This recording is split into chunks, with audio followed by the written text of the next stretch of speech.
freedom is not given, it is taken. No real change in history has ever been achieved by discussions.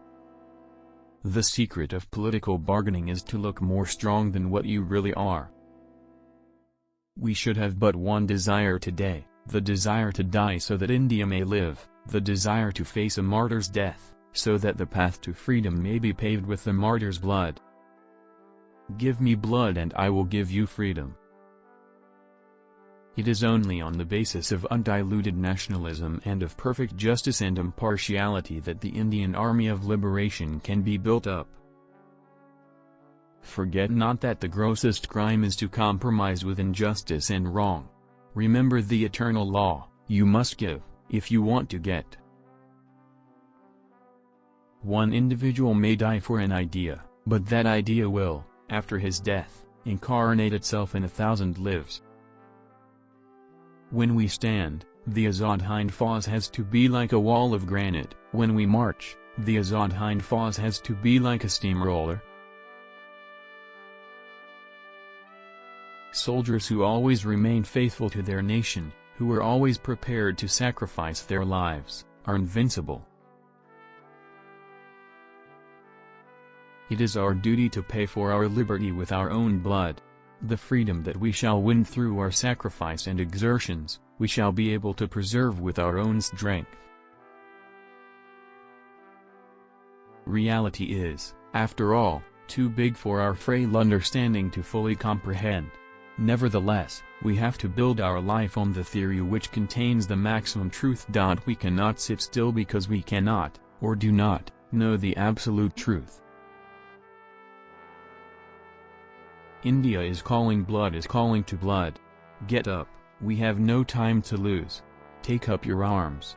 We shall carve our way through the enemy's ranks, or if God wills, we shall die a martyr's death. And in our last sleep we shall kiss the road that will bring our army to Delhi. The road to Delhi is the road to freedom. Chalo Delhi, march to Delhi.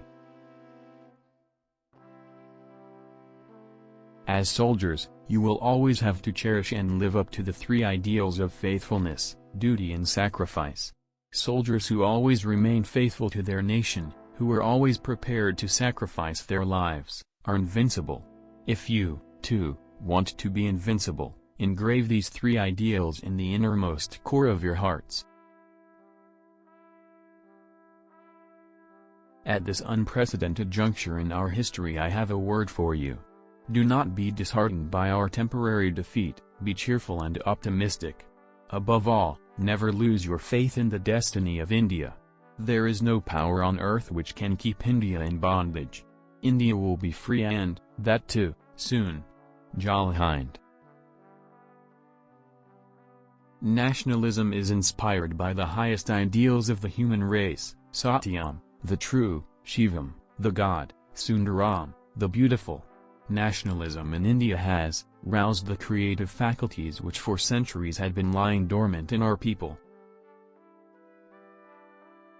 Comrades, you have voluntarily accepted a mission that is the noblest that the human mind can conceive of.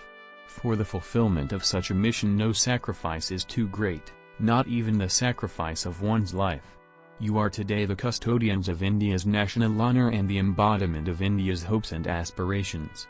So conduct yourself that your countrymen may bless you and posterity may be proud of you.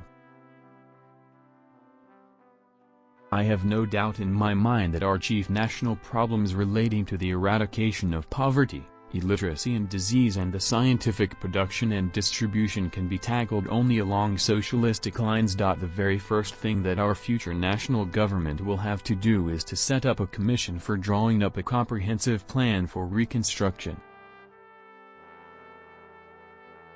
To all of you I should like to say that in the course of this war you will have to acquire the experience and achieve the success which alone can build up a national tradition for our army.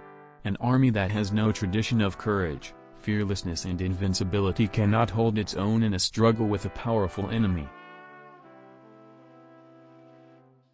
Let me remind you that you have a twofold task to perform.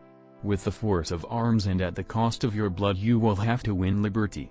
Then, when India is free, you will have to organize the permanent army of Free India, whose task it will be to preserve our liberty for all time. We must build up our national defense on such an unshakable foundation that never again in our history shall we lose our freedom. Let me remind you that you have a twofold task to perform.